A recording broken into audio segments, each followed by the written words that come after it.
The knowledge, skills, and experiences that I feel like I bring to a pre-professional theater program are the fact that I've been performing in theater for about 8 years now. I've done it in school and also outside of school. I've done it regionally and in community theater.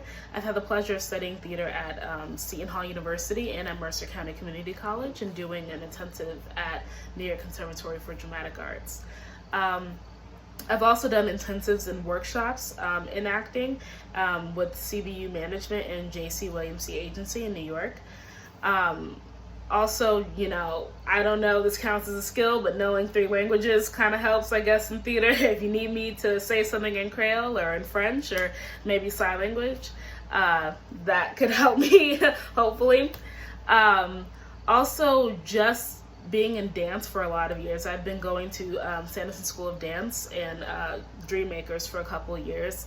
I've only been doing vocal work or working on my vocal technique for about 3 years. So I guess that could help me if I wanted to branch out into musical theater, even though my focus strictly is theater acting for right now. Although I've only been performing in theater for 8 years, I've grown up around theater my whole life. My mom was on Broadway, so I really got to see every aspect of how a show is run, the production side as well as like the acting side. So I feel like I have a respect for what everybody else does, and I think that's a huge value when it comes to a pre-theater program, because just learning all the foundation and learning and really having respect for what everybody does, I think is huge. What I feel like I still need to learn about theater is really or theater acting is really about how to ground my characters in a reality that makes sense to me and that is relatable to me. I think that it was easier before picking characters that were so different from me, because it felt like less work, like I had to, ground them in whatever reality they were in, and not really connected to me at all. But I think that now I need to learn how to add a little bit of myself in it, or just ground them in a reality that just feels relatable to me, so that I can play it more believable, I would say. That and slowing down, if you can't tell. That's a note that I keep getting.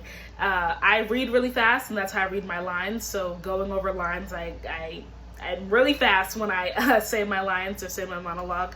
So yeah, just learning how to slow down and take my time. I might put captions at the end for you to understand what I've been saying for the past 2 minutes. But yeah. Why am I interested in studying theater at Kean? Honestly, it was the curriculum. It's the thing that jumped out at me. It was really diverse, and I felt like it incorporated a little bit of everything, and I'm interested also in maybe directing.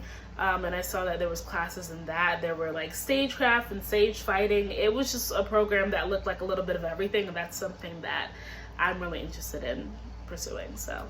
Oh, also the proximity to New York. I may be looking at getting an internship maybe down the line in my collegiate, path.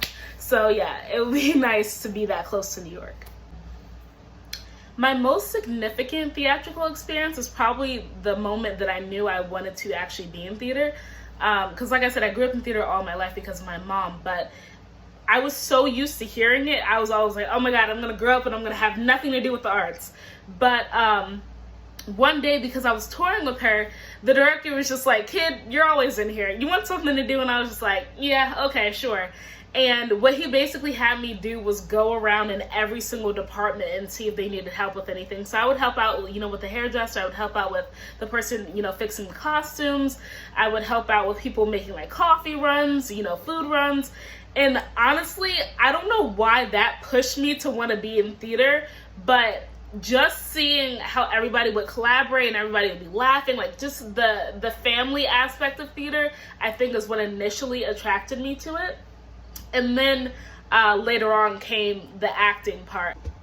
The script that I believe will be significant 100 years from now. I'm going to answer this with the script that I hope will be significant 100 years from now. And that's A Sign in Sidney Brunstein's Window by Lorraine Hansberry. Not only is it beautifully written, I love everything by Lorraine Hansberry, but it's just something that I feel like it was written 100 years ago from today, and I feel like it's still relevant today, just about how somebody navigates life and navigates relationships, having their own sets of values and understandings about how life is, and meeting different people and experiencing different things and having that change. It deals with the race issues with the lack of understanding, homosexuality, the lack of understanding mental health, different political stances and how that affects relationships, and really following this character, Sydney, on his journey of becoming less about being right and more about understanding. And I feel like 100 years from now, that's what we're going to need as well. It's just a community of people that are just willing to understand, that are willing to experience and want to live in the moment more, and be less about being right all the time, or standing on one issue. So yeah, I feel like that will be most significant, or will be one of the most significant pieces 100 years from now. At least I hope it is.